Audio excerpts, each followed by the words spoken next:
Hi, welcome back, I guess. Só para tipo make everyone aware. Isto não está ligado a nada. Literalmente só estou a usar isto para efeito. Uma vez que eu sempre usei isto nos meus podcasts. So, se és OG, tu sabes porque é que eu estou com uma.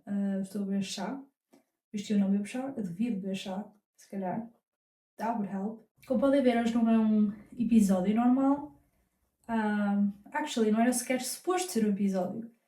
Mas ao longo da criação desta revista, que foi muito atribulada, eu tive a ideia de fazer este episódio, fazer esta entrevista, esta edição de Faces of Art, sobre mim. O que parece extremamente narcisista, como me incomoda um bocadinho, but at the same time, that is the beauty about having my own magazine.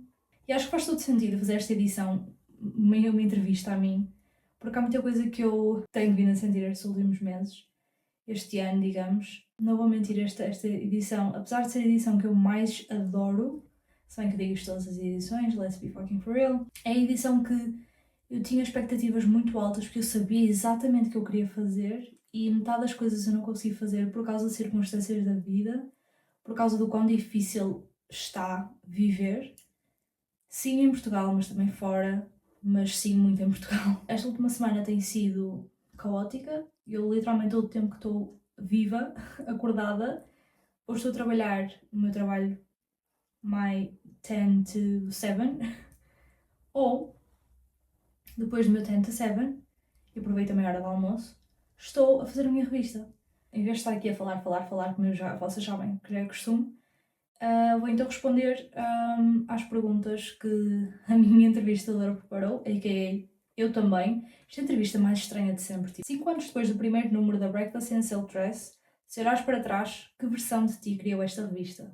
Eu genuinamente sinto que nós temos várias versões de nós mesmos. Não é que uma seja melhor que a outra, por mais que às vezes pareça dessa forma. Principalmente porque é muito mais fácil nós nos julgarmos quando estamos no presente, julgarmos algo que já está longe, ou que ainda está longe, que ainda não conhecemos, ou que já não conhecemos, do que algo que estamos a viver neste momento. Ou seja, é muito mais fácil eu olhar, por exemplo, para a pessoa que começou a Mariana que começou esta revista e ver como o quão incrível aquilo que ela estava a fazer. E eu cheguei a falar um bocadinho disto na edição passada, mas eu senti muito mais, depois do lançamento da revista, eu tive ali um momento mesmo muito complicado. Eu acho que foi a pior fase da minha vida. Nunca o meu ódio ou dificuldades em aceitar quem eu sou se manifestou tão real. Pá, trigger warning. Nunca o eu me querer magoar a mim mesma foi tão factual. E é muito fácil eu hoje odiar a versão que eu sou agora, em prol da versão que eu era, por exemplo, quando comecei a revista, ou, por exemplo, não tanto essa, se calhar, porque eu ainda era muito miúda, mas, por exemplo, a pessoa que eu era quando, sei lá, em 2024, 2023, 2024. E acho que é fácil nós desvalorizarmos a pessoa que somos hoje em prol de versões que já não conhecemos ou versões que ainda não conhecemos. A versão que criou a Breakfast era uma miúda de 17 anos que era muito tímida e tinha, mas apesar de ser tímida e introvertida, tinha muita coisa para dizer. Mas eu acho que essa miúda continua aqui. Simplesmente ela cresceu, sim. Ela tem sonhos novos, ela tem coisas novas por dizer. A revista nasceu muito ligada à ideia de criar um espaço cultural diferente em Portugal. O que sentias que faltava na cultura portuguesa quando começaste? Parte da revista sempre... Parte da ideia da revista sempre foi eventualmente ter o mesmo espaço físico. Isso foi sempre uma coisa que eu disse várias vezes. O meu objetivo era ter um sítio físico onde as pessoas podiam ir tomar um café, podiam ir tomar um chá, um matcha, whatever, e de lerem as revistas e estarem rodeados de coisas que os inspiram. Seja um espaço cultural em que as pessoas genuinamente vão lá para se sentir inspiradas e para relaxar e para criar. Não foi possível até hoje. Isso foi uma coisa sempre que eu senti, desde o início da revista, é que por eu ser a mais nova, por ser uma coisa muito diferente em Portugal, eu sempre tive que tentar caber em espaços onde eu nunca iria caber. A cultura portuguesa nisso é muito... tens que te meter mais pequenino para caber na cultura que eles acham, que os portugueses acham que faz sentido. E é isso que eu acho que falta muito na cultura portuguesa. Tanto literalmente como metaforicamente, eu acho que a cultura portuguesa precisa de espaços, comunidades, onde tu podes ser mais, podes querer ser mais, podes sonhar mais, podes ver algo mais. Muitas vezes falamos de inspiração, mas pouco de resistência. O que é que realmente sustenta um projeto criativo ao longo de 5 anos? É o simples e a coisa mais instintiva de a necessidade de criar. Porque às vezes não é, tipo, claro que é porque eu amo a arte que eu tenho este instinto, mas às vezes é algo que não é uma coisa que tu sequer estás consciente, é tu precisas de criar. Contudo, claro que é preciso também muito esforço. É muita resistência, mas também perdoar-se a ti mesmo alguns momentos em que precisas de descansar. Ou seja, é muito sobre equilíbrio e este instinto mesmo de continuar. Ao longo da revista entrevistaste artistas, criadores e escritores. O que é que essas conversas te ensinaram sobre arte e sobre as pessoas que escolhem criar? Acima de tudo, mostraram o quão corajosas as pessoas que criam são. Genuinamente, especialmente em Portugal. Eu digo especialmente em Portugal porque é a realidade que eu conheço. Resistência, muita coragem. É preciso genuinamente ter uma audácia para seguir estes caminhos.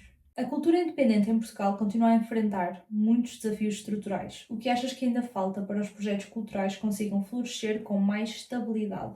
Pessoas aceitarem que há pessoas diferentes, que nós somos todos diferentes, acima de tudo. Mas eu acho que também outra coisa que falta é, claro, investimentos nas artes.